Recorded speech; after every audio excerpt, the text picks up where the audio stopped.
Buenos días, amados hermanos. Es un gozo en este día sábado, una vez más, saludarle en el nombre del Señor. Esperamos que todos juntos podamos estar disfrutando de sus bendiciones y aun cuando todavía no podemos estar en nuestros templos, sí podemos adorar al Señor unido a través de estas plataformas digitales y a la vez en nuestras casas, junto seguramente a nuestras familias. En algún momento, mis hermanos, ¿se ha preguntado usted qué contenido debe tener una predicación para que sea importante? ¿Cuál será o cuál sería una predicación importante? Hay predicaciones que solo son palabras, nada más. ¿Cuál es la predicación que no es solo palabra? Es la predicación que cambia vidas y que entrega como mensaje al autor de la vida y también de nuestra salvación, al que es para nosotros los cristianos la fuente de nuestra única esperanza trascendente, la fuente del amor, la fuente del perdón, la fuente de todo bien, es decir, Cristo, nuestro buen Salvador. Hoy vamos a meditar en una profecía maravillosa tomada del libro del profeta Isaías, en el capítulo número 61. Y vamos a leer tan solo los primeros dos versículos. Y dice así el profeta de Dios, Isaías: El Espíritu de Jehová está sobre mí, porque me ungió Jehová. Me ha enviado a predicar buenas nuevas a los abatidos, a vendar a los quebrantados de corazón, a publicar libertad a los cautivos y a los presos apertura de la cárcel, a proclamar el año de la buena nueva de Jehová y el día de la venganza de nuestro Dios, a consolar a los enlutados. Esta profecía, como ya lo hemos leído, fue revelada al profeta Isaías. Este siervo de Dios usó un lenguaje muy educado, por cierto, a causa de la inspiración que él recibía del Espíritu Santo. Tenía la sabiduría y la capacidad extraordinaria de usar diferentes figuras para describir una verdad espiritual trascendente de fondo. Dios le reveló a este profeta, casi más que a ningún otro, los grandes mensajes relacionados con la promesa del Mesías Salvador. Dios también se lo había revelado a otros de sus mensajeros en otros tiempos, antes que Isaías y después también. Sin embargo, Isaías es el que de alguna manera u otra más profecía presenta en su libro respecto del prometido Mesías Salvador y Libertador del pecado y de la muerte.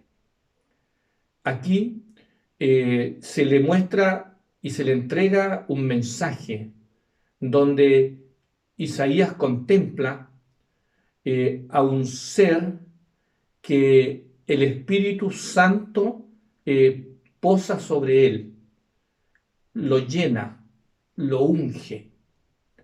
Y ese personaje ciertamente es un ser humano. Y en verdad, hermanos queridos, es una profecía que se cumple de una manera impresionante, nada menos que en la vida de nuestro Señor Jesucristo. cuando él comenzó su ministerio público, estando allí en una sinagoga en Galilea, específicamente en la humilde ciudad de Nazaret. Dice el registro sagrado que presenta el escritor riguroso como fue Lucas. En el capítulo 4 y versículo 16 en adelante leemos el espacio y el contexto en que esta profecía comienza a cumplirse de una manera maravillosa, dicha casi 700 años antes, hermanos, y se cumple de una manera impresionante ahora en un día sábado, allí en la humilde ciudad de Nazaret, en la provincia de Galilea, y en la persona del Hijo de Dios. Escribió así Lucas, siervo de Dios. Vino a Nazaret Jesús, ¿verdad? Donde se había criado. Y en el día sábado entró en la sinagoga conforme era su costumbre y se levantó a leer. Y se le dio a Jesús, ¿verdad?, el libro del profeta Isaías. Y habiendo abierto el libro, halló el lugar donde está escrito esto que nosotros habíamos leído. El Espíritu del Señor está sobre mí, porque me ha ungido para dar buenas nuevas a los pobres. Me ha enviado a sanar a los quebrantados de corazón, a pregonar libertad a los cautivos y vista a los ciegos, a poner en libertad a los oprimidos, a predicar el año agradable del Señor. Y según Lucas, dice que enrollando el libro, lo dio al ministro y se sentó. Y los ojos de todos en la sinagoga estaban fijos en él, y comenzó a decirles esto: hoy se ha cumplido esta escritura delante de él. Y todos los que le oyeron y le vieron allí, dice que daban testimonio de él y estaban maravillados de las palabras de gracia que salían de su boca, y se preguntaban unos a otros: ¿pero no es este el hijo de José? Me gustaría, mis hermanos amados de la iglesia del Shaddai y otras iglesias y amigos que escuchen este mensaje grabado. Queridos amigos, aquí vemos una acción trinitaria en primer lugar. Cristo ya se ha humanado. Ya lleva 30 años como un ser humano aquí en la tierra. Comenzó de manera abierta su ministerio público. Comenzó a visitar las sinagogas. Había visitado en algunas ocasiones, en su nacimiento por sus padres y luego a los 12 años, el gran templo de la parte sur de la Palestina, en la ciudad principal de los judíos, que era Jerusalén. Pero ahora él se encontraba comenzando su ministerio público después de haber sido bautizado en las aguas del río Jordán por Juan Bautista, y después de haber estado o de haber sido llevado por el Espíritu al desierto, donde durante 40 días y 40 noches el Señor estuvo en oración y ayuno, y donde fue visitado por el tentador para tentarle con el propósito de hacerlo tropezar y de hacerlo desistir de la obra que él había venido a realizar aquí a la tierra. Bueno, y Jesús comienza, ¿cierto?, ya de manera concreta esta visita allí a esta sinagoga en día sábado. Era su costumbre, porque su madre lo llevaba, ¿cierto?, sábado tras sábado a la sinagoga, y él participaba como otros judíos de la adoración al Dios celestial. Y dice que comenzó a leer lo que el profeta Isaías, su mensajero, había dicho casi 7 siglos antes. El Espíritu de Jehová está sobre mí. el Espíritu de Jehová, de Adonai en este caso, está sobre él. Dios manda su Espíritu. El Espíritu Santo viene y reposa sobre el Señor. Ya había dado evidencia de que el Espíritu Santo era sobre él. El Espíritu Santo dice que vino como una paloma y se posó sobre él. Y el Padre había hablado, ¿cierto?, a la multitud que vio ese milagro cuando Juan Bautista bautizó al Señor. Y el Padre habló desde los cielos y dijo: este es mi Hijo amado, en quien tengo contentamiento. Y el Señor, lleno del Espíritu Santo, fue al desierto y volvió lleno del Espíritu. Y visitó la sinagoga ahora y lleno del Espíritu. Y él pudo decir con propiedad, con autoridad: el Espíritu de Dios, de Adonai, está sobre mí, por cuanto me ha ungido. Esto implica que al recibir él la plenitud del Espíritu Santo, se cumple lo prometido. Él era el Mesías anunciado por los santos profetas, por los mensajeros de Dios de toda la dispensación patriarcal y mosaica. Y entonces él, ahora lleno del Espíritu Santo, comienza a explicar la razón, el sentido de la misión que lo ha traído a esta tierra. Y comienza a explicar, a darle sentido, ¿cierto?, a lo que el profeta Isaías había dicho sobre la gran obra liberadora, redentora y salvadora, transformadora y restauradora del Mesías. Y comienza diciendo: me ha ungido para. La preposición para revela el propósito, el objetivo por el cual él había venido a la tierra, mis hermanos queridos. Había venido para dar buenas nuevas a los pobres. Los pobres ha sido un tema de todas las generaciones de los seres humanos. Los grandes que tienen autoridad muchas veces usan el concepto o la figura o la realidad de la gente pobre para temas de tipo político, como una causa para disfrazar otros propósitos. En los días de nuestro Señor Jesucristo, cuando vino a la tierra, la pobreza era abundante. En general, todos los esclavos eran pobres. Y eran pobres materialmente. Su vida era muy limitada. Su vida tenía un desgaste enorme desde muy temprano hasta la noche. Eran simplemente mirados como verdaderos objetos. Y por cierto, era gente que, hermanos queridos, tenía muchas, pero muchas limitaciones. Entonces el Señor dice que vino a dar buenas nuevas a los pobres. La palabra también tiene el sentido de abatidos. Los pobres generalmente se abaten en sus limitaciones, a veces en sus faltas de oportunidades. Son los que son más vulnerables al sufrimiento y que han sido golpeados fuertemente a través de todas las generaciones. El Señor dijo incluso que siempre iban a haber pobres entre nosotros. Y los pobres salían o solían estar a merced de inescrupulosos funcionarios, comerciantes y vecinos.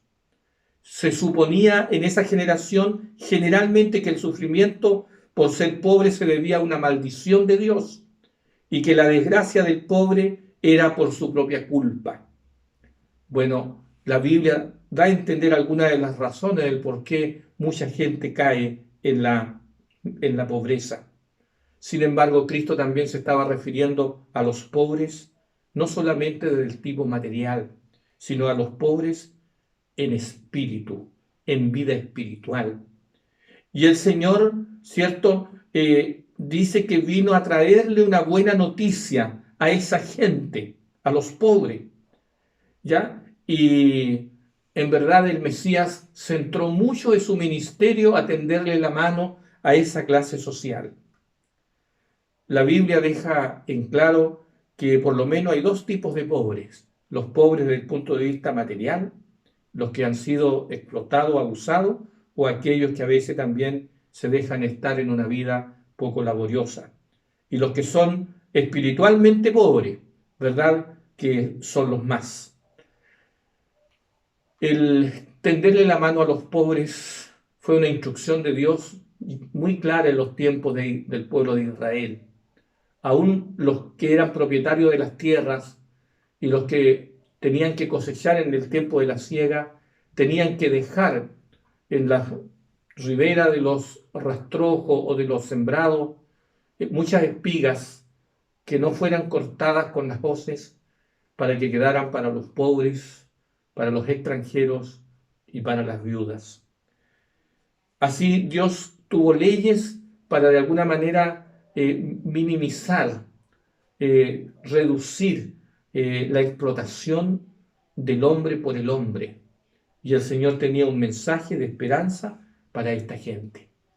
Por eso el Mesías dijo con claridad, me ha enviado mi Padre y el Espíritu está conmigo para dar buenas nuevas a los pobres.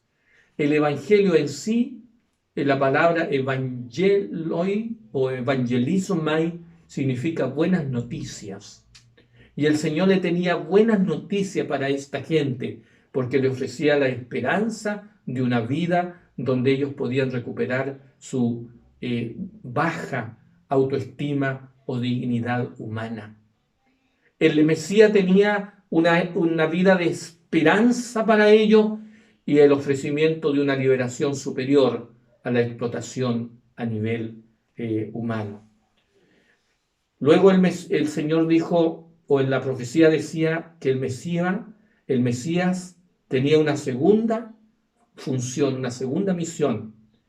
Me ha enviado a sanar a los quebrantados de corazón.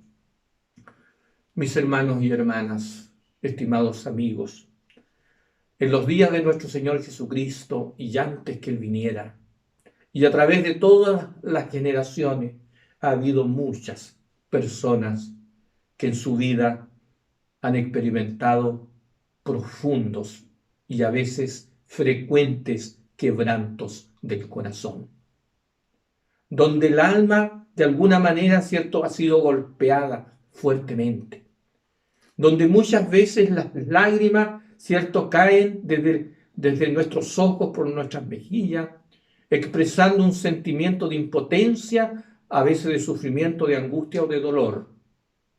Y los quebrantados de corazón se cuentan por miles y millones también en nuestros días. Y el mismo Mesías que a esa generación le trajo esta buena nueva o esta obra de sanidad, de restauración de la salud, es el mismo Cristo, Salvador y Redentor, que puede sanar hoy a muchos quebrantados de corazón. A veces incluso pueden estar entre los hijos de Dios, a veces incluso dentro de la misma iglesia. Dentro de esta semana he hablado más o menos con 100 personas por teléfono, celular u otros medios a través de las redes sociales. De las más de 100 llamadas que he hecho, en verdad, créanme hermanos, que por lo menos la mitad de ellos son personas que están pasando duras pruebas. Algunos luchando por algún quebranto del corazón, del alma, por algún problema personal, a veces una enfermedad que no les quiere dejar. Hermanos o hermanas, personas jóvenes, personas que han sido contagiadas por el coronavirus. Tantas personas quebrantadas porque tienen familias que han sido afectadas, a veces problemas a nivel matrimonial, a veces a nivel familiar, de padre con los hijos con los padres. Problemas, ¿cierto?, de relaciones humanas con otro tipo de familias, o a veces problemas de tipo laboral o de otra naturaleza, pero que hay quebranto en el alma, quebranto del corazón. Y el Mesías no solamente trae salvación que ofrecer espiritual, sino que Él tiene poder para curar esos quebrantos, esas aflicciones, esos dolores que están allí al interior de nuestras almas. Qué maravillosa obra del Mesías. Luego dice que Él tenía que cumplir la misión de pregonar libertad a los cautivos. Y sigue diciendo, y vista a los ciegos, y poner en libertad a los oprimidos. Es decir, un mensaje de liberación, al nivel de pregonarlo, es decir, de anunciarlo, de comunicarlo, de predicarlo, y luego, ¿cierto?, libertarlos así concretamente de la opresión de los enemigos de fuera, de las circunstancias tiranas a veces que nos rodean, de las duras circunstancias del mundo tecnológico, ¿cierto?, virtual, digital, de crisis social, política, económica que vivimos hoy. Hermanos míos, sin embargo, Él también ofrece una libertad de los enemigos de dentro, es decir, el dolor, el sufrimiento, el pecado y la muerte. Qué maravilloso es el Señor. Qué cosa extraordinaria solamente nos puede entregar nuestro benigno, nuestro bondadoso y nuestro maravilloso libertador, Cristo Jesús. El gran libertador de Sión, como había sido profetizado, vino a la tierra y vino a pregonar libertad y libertar a los oprimidos, al oprimido de las circunstancias,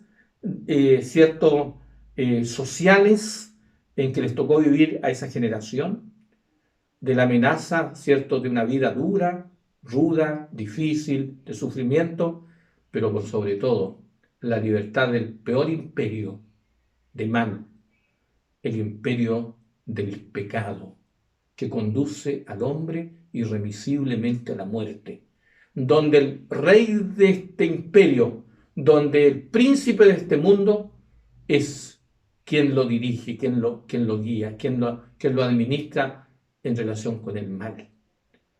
Mis hermanos queridos, Cristo vino en una acción liberadora y nosotros somos salvos de la ira de Dios por la justicia de Dios y por causa de los pecados nuestros solamente por el enviado del Padre que por amor y misericordia, por amor y gracia, nos dio a su Hijo para nacer en esta tierra, para vivir entre los hombres y por gracia de Dios dar su vida por cada uno de nosotros.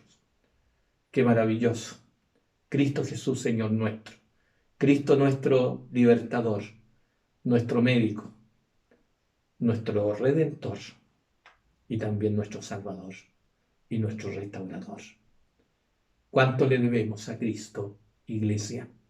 Por eso hoy nos gozamos de adorarle con gozo, de despertar, ¿cierto?, con gratitud, una adoración que sale del alma, donde le expresamos nuestro reconocimiento, nuestro cariño, nuestra admiración y nuestra amistad, nuestro respeto y nuestro loor. Maravilloso es el Señor. Él vino entonces a pregonar y a actuar, ¿cierto?, para poner la libertad de los oprimidos por el diablo. ¿Y a cuántos de ellos, cierto?, los libertó el Señor con el toque de su mano, con una palabra que salía de su boca llena de amor, de virtud y de poder, que les decía simplemente a los tullidos o a los cojos, a los mancos, levántate y anda. O tocaba los ojos de los ciegos y los hacía ver, los oídos de los sordos y ellos volvían a oír. Personas que estaban leprosas, con el toque de su mano o con su orden, eran liberados de la opresión del diablo. Tantas enfermedades que eran ataduras o que son ataduras del diablo. La Biblia deja absolutamente claro que las enfermedades son ataduras del diablo. Y solamente Cristo, nuestro Señor, tiene el poder, por sobre todos los hombres, de traer sanidad al alma herida, al alma dañada, al alma doliente, y traer cierta sanidad y liberación y consolación, ciertamente, y por cierto, restauración. Luego dice, la profecía decía, a predicar el año agradable del Señor. El apóstol Pablo dice en 1 Corintios 1:21 que agradó a Dios salvar al mundo por la locura de la predicación. La predicación tiene un propósito, mostrar al Cordero de Dios que tiene poder para quitar los pecados del mundo. Y toda predicación, para que tenga vida y tenga sentido y tenga propósito y cumpla el propósito de Dios, tiene que estar centrada en Cristo Jesús, Señor nuestro. Y Él trajo el año agradable, haciendo alusión con ello a lo que era un año que se daba cada 50 años en la historia del pueblo de Israel, donde, mis hermanos, sucedía allí un hecho milagroso, ¿cierto? Porque allí, hermanos, en ese año llamado el año del jubileo, cuando los esclavos eran libertados y cuando se terminaban todas las deudas y las tierras eran devueltas a sus dueños originales. Era un año de gozo, de júbilo. Por eso se le llama jubileo, de dicha, de alegría, de adoración. Y no había diferencias raciales y de ninguna otra naturaleza. El plan de Dios era que ese año el pueblo disfrutara. Ellos vivían incluso de lo que quedaba de los años anteriores. Y la tierra daba su fruto y podía alimentar a todos y a sus animales. Porque el Dios de la naturaleza, nuestro Dios, proveía para su pueblo.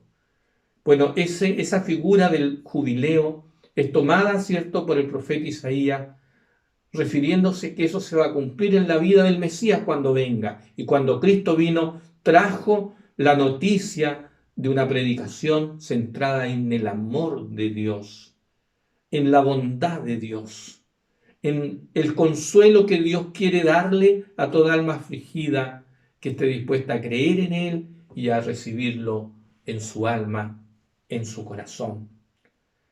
Mis hermanos queridos,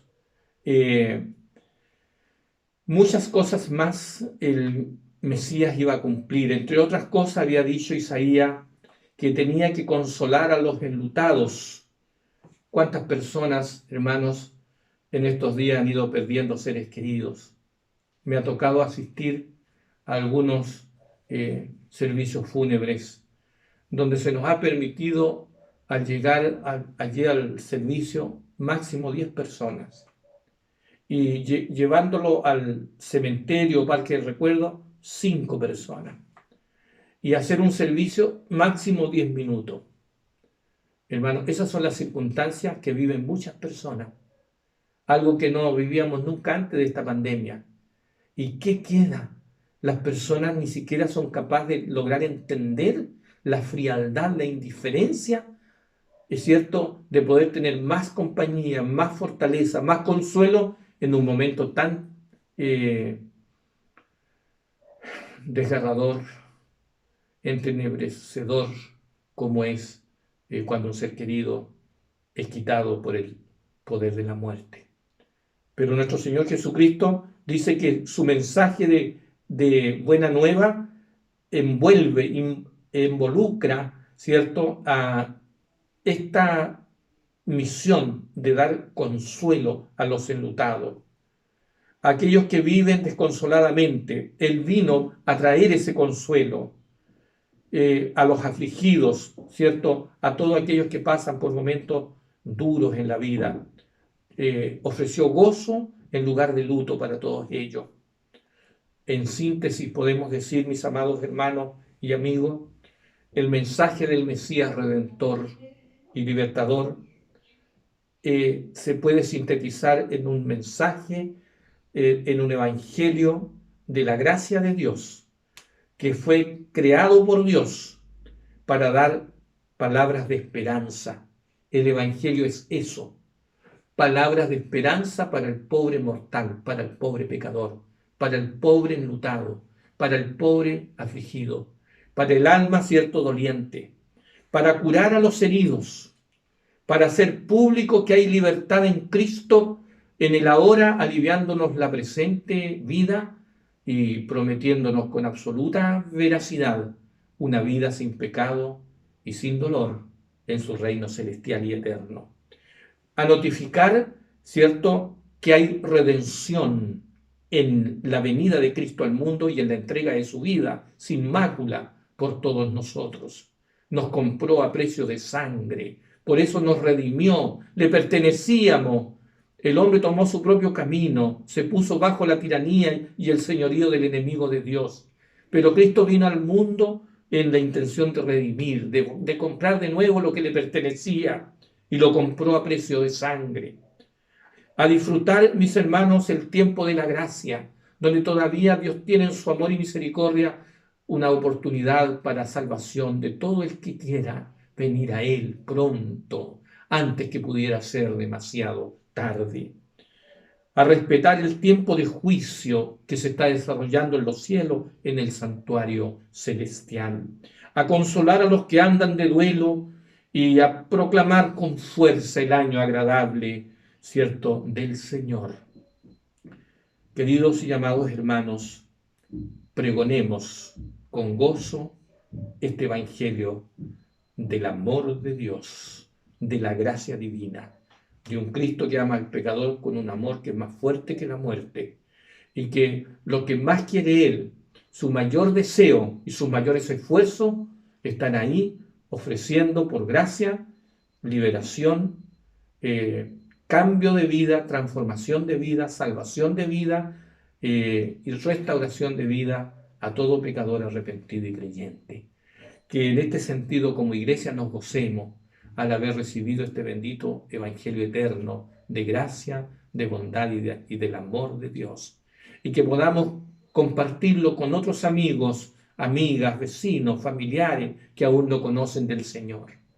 Y que nos preparemos porque dentro de un mes más vamos a tener una semana especial de evangelismo, donde un siervo del Señor, un hijo de Dios, un amado hermano, nuestro hermano Gabriel Bernal, será un orador que nos presentará 7 conferencias a través de una semana especial que tendremos todas nuestras iglesias de Chillán Sur y la comuna tanto de Bulnes, de Quillón y de Ranquil con su capital Ñipa. Y los amigos que escuchen, ¿cierto?, a través de las redes sociales. Que el Señor nos ayude para que en esa semana podamos disfrutar de una semana maravillosa de evangelismo, donde podamos ver a muchas personas que sí reconocen y toman la decisión más importante de su vida, de reconocer y de recibir por la fe y de aceptar a Cristo como su Señor y Salvador. Y puedan al abrir el corazón tomar la decisión de entregarle la vida a Él y llegar a entrar en un pacto de fe y de amor con Él para salvación eterna a través de las aguas del bautismo. Estaremos orando por muchos de nuestros amigos que están estudiando la palabra, para que en esa semana el gran Mesías libertador, Cristo, el Rey de los Reyes, el Señor de los Señores, pero también nuestro Salvador, pueda entregarle salvación a todos estos hijos e hijas que lo acepten como su Salvador personal. Que el Señor le bendiga grandemente a cada uno de ustedes, a cada uno de nosotros, junto a nuestra amada familia, y que podamos seguir disfrutando de un maravilloso sábado junto a nuestro amado y benigno y querido Salvador. Un abrazo para todos, bendiciones para todos. Amén y amén.